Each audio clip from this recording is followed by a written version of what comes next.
بسم اللہ الرحمن الرحیم۔ حضرت علی ابن ابی طالب علیہ السلام نے فرمایا، تسلیم و رضا بہترین مصاحب اور علم شریف ترین میراث ہیں، اور علمی و عملی اوصاف نو بنو خلعت ہیں، اور فکر صاف و شفاف آئینہ ہے۔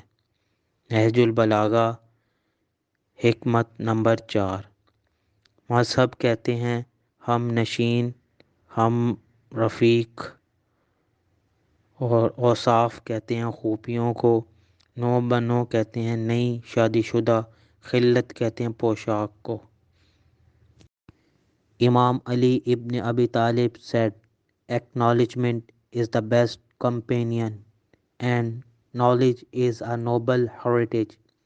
Good manners are new outfits and thinking is a clear mirror.